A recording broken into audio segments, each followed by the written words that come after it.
Hello everybody, my name's Wolf. If this is your first time here, this is where I explain the crazy, over-the-top world of Warhammer 40,000 that nerds like me love so much.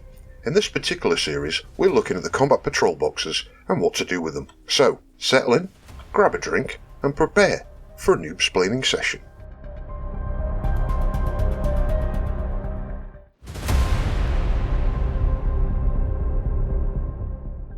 Hello everyone, and welcome to this week's video. It's a little different to what I had planned, as I saw this was due to be released, and well, I can't wait for this one. So this is the first time I'll be doing one of my normal vids without adding an octave to my voice. After many years as a DJ where I would always add bass to my microphone, as frankly I don't like my natural voice, but I suppose it's time to step out the shadows. And I am quite worried about sounding more nasally, but if anyone else says in the comments that I sound more southern, I'm gonna lose my shit. Ah fuck, I shouldn't have said that. Now the comment section is going to be filled with southerner jokes and comments. Come on then you bastards, do your best. Right, so let's get on with this week's video. To be honest, I am really looking forward to this one, as it's the actual Tau box set this time. Not because I'm a Tau fan, but because I'm generally looking forward to taking the piss out of the blue-skinned fishy communist bastards. We do have a shout out this week for Dunk, who is a huge Tau fan. He also likes to guard, so that's all you need to know about his taste. In his defence, however, he is a fucking good FPS player, all the way back to the original Doom game back pre-Windows 95 when the games were played over the old bulletin board systems. And he is an undefeated UK Doom champion. Let's see how many of you young whippersnappers actually remember that. Now bear with me, I am a little under the weather. If you're planning on buying anything wargaming related that hasn't just had a massive retcon that the fans have totally got behind. Custodies. Oh shit. Oh, there's that cough again. Like I said, I am under the weather. So, use my link to Firestorm Games and put some money in someone else's pocket, not just Games Workshop's. Better still, buy something that isn't 40k and try something new. May I recommend Dreadzone as a fast-paced sci-fi version of Blood Bowl, which is best described as a cross between NFL and gang fights. Anyway, as always, quick look at the lore, what's in the box, and what to get next. So, although being around since 3rd edition, which seems like an absolute fucking age ago. Wait, let me check that. Yep, Tau first appeared in 2001. Fuck me, they're older than my daughter. Anyway, some Imperial expedition found a lost planet with a bunch of blue-skinned cavemen that had something more important. Resources, in the form of water, metals, and growing space for food. So the planet was earmarked for conquest at a later date, as currently the Imperium had bigger fish to fry. No pun intended. And that being a fucking Tyranid Hive Fleet. It's always a bastard Hive Fleet or a fucking Black Crusade. I swear the writers just toss a coin. Heads, Hive Fleet. Tails, a bad and gets woken up and wheeled out like your knackered old granddad at Christmas, given too much brandy, some chaos steroids and some Viagra, and once he's opened his presents and the drugs and alcohol have kicked in, he goes running wild round the local street till he falls over and the chaos ambulance has to scoop him up before the police do. Meanwhile, Games Workshop claims he achieved everything he meant to, and this year's Christmas was another success for the Black Crusades. You know what? Fuck the Black Crusades. And of course, then there's the odd occasion where the coin lands on its side, so they pick a codex at random, put a chick in it, and make it lame and gay. Custodies. Bullshit. Oh dear, that cough seems to be back again. Hope it goes away soon. Hint fucking hint, GW. Anyway, the Imperium likes to move really fucking quickly, especially when a resource-rich planet is in question, so they can get there before the Tyranids eat it, the Orcs infest it, the local Necrons wake up, or some dickhead writer fills the planet with furries and they have to send in the Black Templars to clear it. You know a planet's flag has one too many colours of the rainbow on it when you need to send in the Black Templars to sort it out. Simple, single colour flag with the Imperial Aquila on it, and you can get away with any kind of shit that would make a Drukhari blush. Anyway, like I said, the Imperium moved really fucking quick on this one, and it only took them a mere fucking 3,000 years to come back to this planet. Sending a small military force as they were facing basically cavemen, they were quite surprised when they met a modern military in 40k standards. That has some of the best pew-pew in the whole fucking setting. Interestingly, the Tau love adding new races to their little fledgling empire, so after lots of searching through Imperial records using my ultra high level clearance that even the High Inquisitor Lord doesn't have, I found the original transcript before the Imperial moderators doctored it to make the Imperium look good, and it went exactly like this, and I'm quoting verbatim. Tau, welcome to the Tau Empire. Would you like to join us for the greater good? The greater good. Imperium. No, actually, we're the actual fucking Empire, and you're the wrong race to join us. Tau, don't be silly. Doesn't matter what race anyone is, we can all live together for the greater good. The greater good. Imperium, the only greater good is the destruction of all Xenos and the supremacy of humans. Tau, oh yeah, humans. We already have some of your lot and they love the greater good. The greater good. Imperium, Lasgun go pew. Tau, wait, what the hell? We were being nice and giving you a chance to join the greater good. The greater good. Imperium, Bolter go bang explode. Tau, right, fuck you. Pulse rifle go pew pew pew. Crisis suit go brrr. Railgun go tank. What fucking tank? Imperium. Okay, we go home now. Sorry. Someone call the Space Wolves, see if they're busy or if they can sort this shit out. Anyway, like I said, totally legit, that's exactly what happened, and I can even give you the official Imperium transcript number, which is ID10T. Anyway, in a few thousand years, the Tau went from cavemen to being arguably the best shooting army in the whole setting, which is fucking ironic as fantasy players switched to 40k for the shooting, and now most of the best units in 40k do melee. But not the Tau. They have all the survivability in melee of a choir boy at a Catholic priest convention, but they can shoot the balls off a mosquito at 1,000 yards. They also have very distinctive anime battletech look, as they were a blatant attempt by GW to attract anime and or battletech fans to the game, probably why Dunk plays them. The greater good. Right, so what's in the box? You get a total of 25 minis including a tank, well technically an APC, which is nice.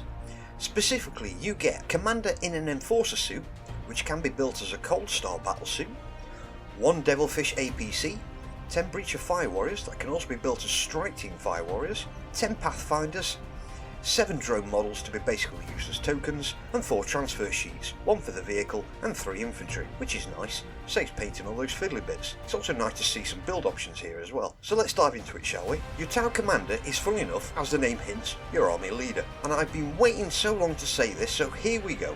As always, with 40k characters, it's an absolute beast in melee. Wait a fucking minute, Vincent, you pranking bastard! I'm gonna get you for this! So as I was saying, the Tau Commander is best off in the Cold Star battlesuit, in my opinion, as that gives out a high output burst cannon which has a massive 8 attacks at strength 5, as well as some sort of butter knife for melee. On top of that, you can equip it with another 3 ranged weapons, including duplicates, so you can take 4 of those guns and get disgusting 32 attacks around. But if your enemy has some tough characters or a few vehicles, I would take 2 burst cannons and 2 plasma rifles, for these strength 8 -3 to save and 3 damage each. So finally, we have an army commander that is a beast at ranged, and what's more, it can be an anti-infantry beast, anti-vehicle beast, or fucking both. Hallelujah! Oh, and you can also give it 2 drones. So, the breachers. Don't even bother, build them as a Strike Team Fire Warriors. These are your line infantry, meant to mow down the enemy, and each of them is equipped with the iconic M41A pulse rifle with over and under grenade launcher and fire high explosive caseless armor piercing. Wait a fucking minute, Vincent! Wrong fucking pulse rifle! But I do love the M41A, so I'll let you off. The Tau pulse rifle has a massive 30-inch range for a standard infantry weapon, rapid fire 1 and an above average strength 5, so start mowing down those infantry. In fact, it's got enough kit to make a Space Marine work. You can, if you want, swap all the pulse rifles for pulse carbines like the Pathfinders have. You can swap all the pulse rifles for pulse carbines, like the Pathfinders have. However, they do have a shorter range. And you can also equip the squad with 2 drones, including duplicates. As for melee, they are all armed with blunt rusted teaspoons. Next we have the Pathfinders, who are a combination of scouts and clearing teams. They get the Scout 7 ability, allowing them to set up a bit further in, but they get the Pulse Carbine, which although it only has a range of 20, it gets 2 attacks at that strength 5. What's more, you can give up to 3 of them the Rail Rifle, which at strength 10 is just a fuck you. And then you can give them up to 2 drones. For melee, every unit gets a pillow and a cuddly toy ready for the sleepover. Finally, we have the Devilfish APC, that has a troop capacity of 12.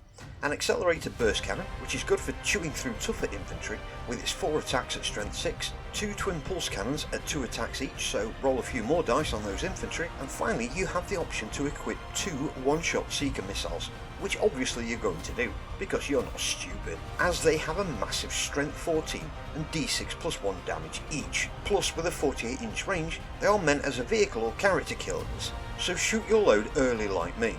Wait a fucking minute, Vincent! Actually, that was quite funny, I'll give you that one. So yeah, as Vincent suggests, blow your load early and take something out, or at least fuck it up really badly. Now, let's cover the drones. Not all units get access to all the drones, so check what you can use, and get what works best for you. Now, the shield drone gives a -1 to wound roll. That's nice. The gun drone is basically a floating pair of pulse carbines for extra pew pew. The marker drone lets you paint targets for other units, making them easier to hit. The missile drone is the more explosive version of the gun drone, and the shield drone adds 1 to the unit's wounds. So how to play this Tau set? Well, I think I made it obvious with their melee weapons. Stay the fuck out of melee and shoot the fuck out of the enemy. Fall back or move back if you have to, making sure you avoid that enemy charge range. But basically remember this, all the ammunition the Tau are carrying is not theirs. It's your enemy's, and it's your job to give it back to them at lethal velocities and quantities. Apart from crew, that's how you pretty much play all Tau units. Give the enemy their ammunition back. Just not the way they were expecting. This makes Tau have a very unique playstyle in 40k, and it's also a breath of fresh air. As most armies are jockeying for positions on capture points for the technical win while looking for a chance to charge in with their melee units, Tau will grab points, fall back, and then clear it by handing the enemy back their ammunition, and then move forward again. Kinda like a dance. So while they are an aggressive army, they are not a melee army, and are more likely to get a board-wide victory than a technical victory, so bear that in mind. What to add? Well, a few more squads of 5 warriors to deal with infantry, and then frankly, as many of the bigger suits that look fucking awesome, as they each spit out more hot lead than a squadron of angry warthogs providing fire support to a squadron of Apaches. Oh, and also add a hammerhead or 2 with that railgun, as they are a fucking I win button. But alas, it's not as cool as a fucking Land Raider, but you can pretend. Now, watch those charge ranges. There's nothing more demoralising to an opponent when their charge fails and you shoot them the fuck up. I mean, give them a lifetime supply of their ammo back at high velocities. And that's pretty much everything you need to know about Tau. Now next week, I really am going into a deep dive on the no longer canon back history of the Dark Angels Deathwing. So if you're a Dark Angels fan, which you fucking should be, you're a fan of old lore, or you just like a good story, the next few weeks you should really love, as I'm going to break it down over a couple of videos. Plus, I'm going to be testing my actual unaltered voice and my storytelling abilities. Hopefully, my voice won't be too monotone. So, wish me luck. Thanks folks, and I'll see you next week.